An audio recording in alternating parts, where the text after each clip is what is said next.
Ambassador, you are witness of the current political situation here. Are you optimist or pessimist about the changing of the constitution? Well, of course, the changes to the constitution can pass, but that depends on the decisions taken by the members of parliament and the political parties. This is naturally a sovereign decision for the country to make, but I think there are some important elements that those who have that responsibility and the general public in general, I think, need to be aware. And the first, I would say, is a question of the broader context and the time. As you know, and you follow it closely, we are going through an extraordinary period of turmoil and change, and following Russia's invasion of Ukraine. And what we've seen, one consequence of that, is an increasingly clear understanding of the importance of enlargement, including for the Western Balkans, not just in economic terms, but in terms of security, stability and democracy. You will have followed the important speech given by President Macron in Bratislava recently, a similarly important speech by President of the European Commission, von der Leyen, all pointing in that direction. So we're in a moment of momentum, when there is a time that things can move forward rapidly. And the issue of enlargement is not just a national issue or even a party political issue, it's a national issue, it's even a European issue. Now for North Macedonia, as you know, we opened accession negotiations last July. These are progressing well in the sense that the screening process is advancing, and your teams are very much engaged and very professional and doing a good job. The next step requires the constitutional change, but to go to that step, there is no further decision that needs to be made by the EU, and there is no further veto for that next step. So the door is open, and the way to the next step really depends on that sovereign choice. Last of all, I understand the public debate, which has been very broad and very general and sometimes quite passionate, but it's very important to look down on what the constitutional changes are themselves, and once they're published, what is actually being asked. We know that this will be the inclusion of people who self-identify as Bulgarian within the constitution, and we have to ask ourselves, look, this country already has a good record in inter-ethnic relations. This change would consolidate that, and there are many other countries across the European Union and beyond which, like this, are a multicultural society in which many different groups. That doesn't undermine the sovereignty or the national interest of the country. So I think, on all of these issues, we're in a time of momentum. Momentum is something which is very valuable in politics. It's very valuable in international relations, and I think it's now the moment to seize that opportunity. Opposition said actually they want a delayed action of the constitutional changes. Brussels said that it's not possible. You referred actually to the conclusions of July 2022, but can new conclusions be obtained? How realistic is this request of Mickoski? I mean, I think to be very clear, it's not realistic to expect either a new agreement with Bulgaria or new council conclusions. I followed the process, as you can imagine, extremely closely, the negotiations that took place over a course of nearly 2 years. They were very difficult. And in the end, a compromise was reached, which was, I believe, the best agreement that could be reached in the circumstance. No compromise is perfect for everyone. By nature, it involves a compromise. But it allowed this country to move forward on its accession path, to open accession negotiations. And that's very important.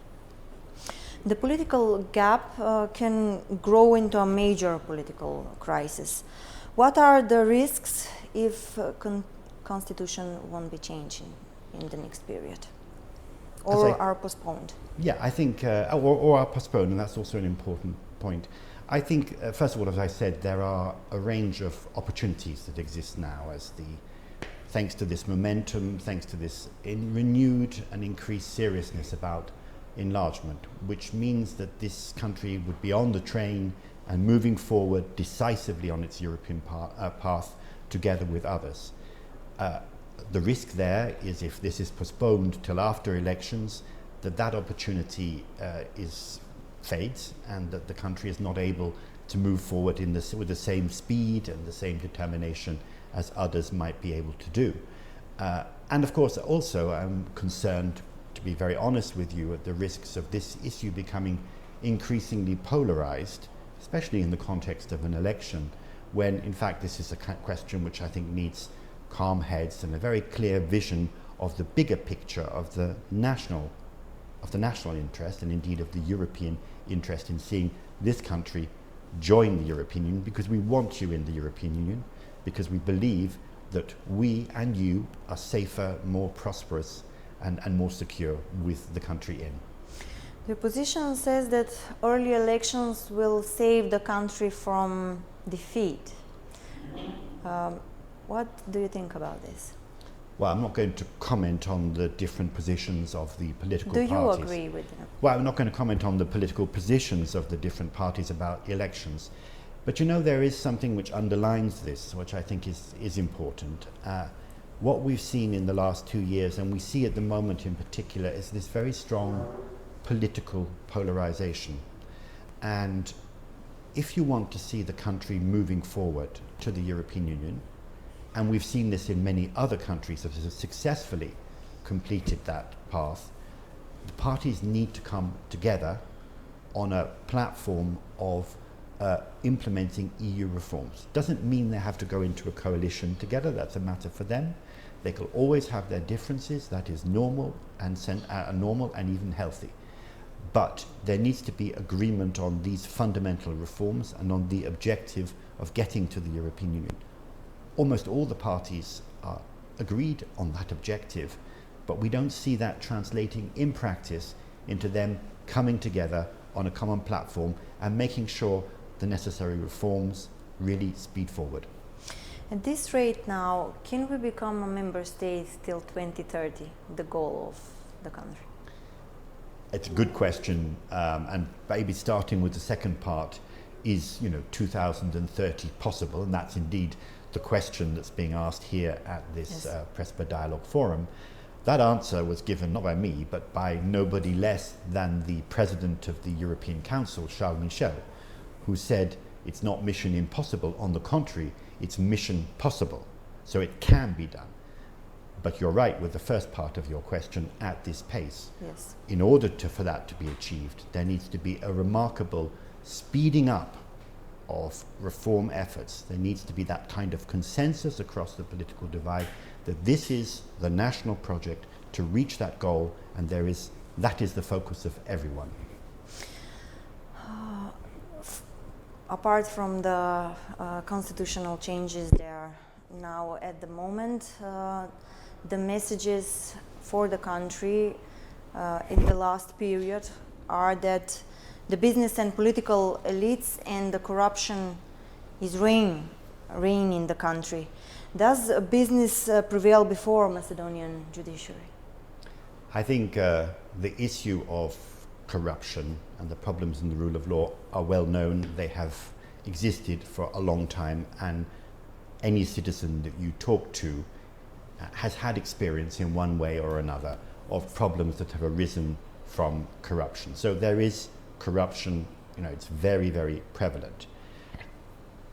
Nonetheless, there has been progress in a number of areas in recent years to address some aspects of corruption and to improve on the rule of law. And you see some very good institutions carrying out important work, such as the State Commission for the Prevention of Corruption or the State Audit Authority. But the question that needs to be asked is this enough? And clearly not. There is a huge gap still to be covered, and there needs to be really serious and determined actions in all of these areas. That's partly because in the accession process itself, this issue is so important that we call it the fundamental, which means that your progress is assessed at every single step of the process itself, from day one until you join the European Union. But much more importantly than that, citizens expect to see improvements. They want to see improvements in all of these areas. They want to have a judiciary that they can trust. They want to know that if they're getting services, that they're not going to be asked to pay extra a bribe or something similar in order to get the services which they're entitled to. And we want to see that too, and that's why we're investing so much in trying to support this area.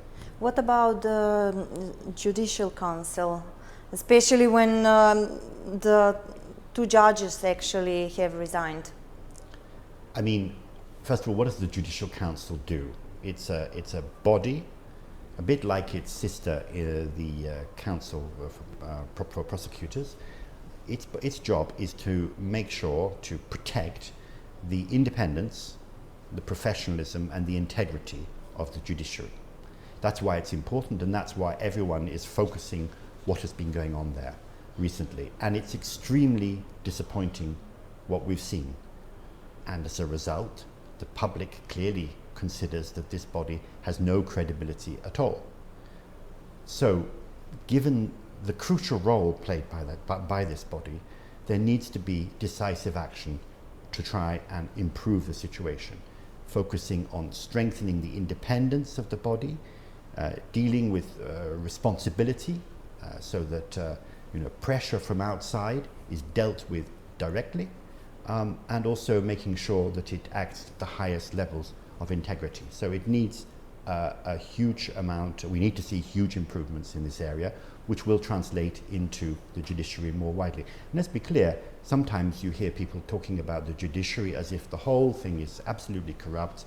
There are no bright spots. There's nothing positive to say. That's not the case. There are many judges out there who are doing a professional job and who want to act in an independent manner to high standards of integrity. But we need bodies like the Judicial Council to act at the highest standards if we're really to start to see public confidence built up based on being sure that when they go to court, when the courts are operating, they're acting to the highest standards impartially and not on the basis of either political or financial interference. North Macedonia now is waiting the reports from Brussels, from European Commission, from the cluster 1, especially chapters 23-24. What can we expect? Yeah, I mean, so this, what you refer to as cluster 1 and chapters 23 and 24 is actually all part of this process of screening, which started last September. And what basically happens is the experts from the European Commission, together with your civil servants, as well as others from civil society and different institutions, sit down and look through the laws and standards of the European Union in key areas. And this cluster 1, the famous cluster 1, is about these fundamentals, about the rule of law, about the fight against corruption, public administration reform. And on the basis of those extensive discussions, the European Commission then drafts a report which would then go to the Council. Now, I'm afraid the thing that I can't help you with, I can't comment on that yet because it's still being worked on. I haven't seen it. And it will be soon? When can we expect I think the work is continuing, and then it will go to the Council, and then they will have their own views on it, because the idea is then on the basis of those reports they can then establish what homework, what needs to be done in the country, very practically, not just in general terms, but very, very concretely what needs to happen in all these different areas. Do you think that there should be changes to the law with which state money are returning to the media? Because 40% of the current media market will be covered with state money. Is this practice in EU?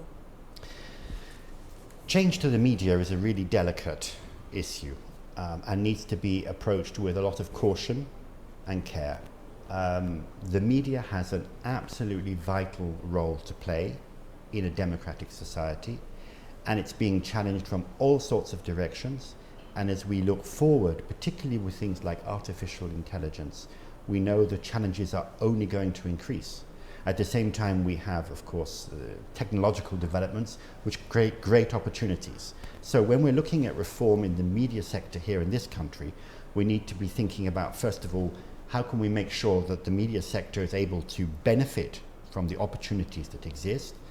And also, how can you make sure it's resilient in the face of the risks that are there. These are problems also which exist in the European Union, so you're not alone in this. So any change that is made, such as the ones you've suggested, I mean, obviously at the beginning it's a political decision for the authorities to make. But what I would say is there are two important caveats here. First of all, any decision made needs to be made on the basis of consultation, thorough consultation, with all of the appropriate, the relevant interlocutors. And consultation means listening, taking into account the different views and the different concerns. And then any changes that are made need to be in line with the laws and standards of the European Union and with best practice there. So the answer to your question is any change in the media area needs to be approached carefully on the basis of consultation, but following the laws, standards and best practice in the European Union. Yes, you said cautious, so that means that in this kind of conditions the changes should not be made at any cost, right? I mean, no changes to law should be made at any cost. They should always be careful reflection, bearing the importance of the media sector, consultation, and then because you are a country, you are now what we call a negotiating country, also very important, crucial, that you advance on your European path, which means following the laws, standards and best practice. After all, actually that will produce the best media environment and will ensure that environment, the media is ready to go forward in the future in a very resilient way. My last question is, 7 EU countries came up with an initiative to change the voting in the European Union, not with consensus like now, but with qualified majority. How realistic is this to happen, and will Macedonia avoid the Bulgarian veto in future? So 2 questions there. Yes. The first one about changes within the European Union itself. So you started out with 6 member states. We're now at 27. And the world of the 1950s, when we were 6 member states, and the world of 2020s is totally different, as you know. And so during that time, you have seen lots of changes in the organization itself, in terms of its functioning, in terms of democracy. And those changes, of course, are going to continue in the future. Now, whether or not it's about qualified majority voting, whether it's about the number of commissioners, all the different debates which regularly come up, that's a matter for the member states, the council itself, to decide. But you will certainly see changes because the union needs to continue to be flexible, it needs to be more nimble in order to meet the challenges that are ahead and that we're facing already. And those discussions will be determined. What I can say, though, is that those discussions do not need to slow down the accession process, because obviously they happen in parallel. On the question of vetoes, because it's a question people often ask me, and it's a legitimate one. In the enlargement process, there are many different points at which a veto could be put down by one of the 27 member states. Perhaps because the rule of law is not advancing like it should, perhaps because you're not addressing environmental questions.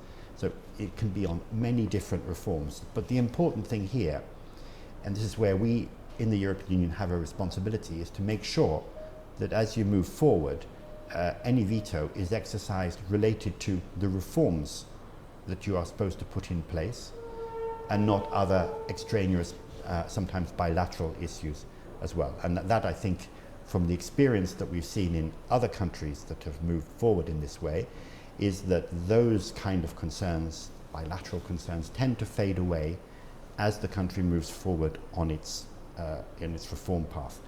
That's not to say it's not very tough, because there are some difficult decisions on reforms which need to be made and which other countries have made in the past, and you will need to make on your way to joining us and becoming a member of the European Union.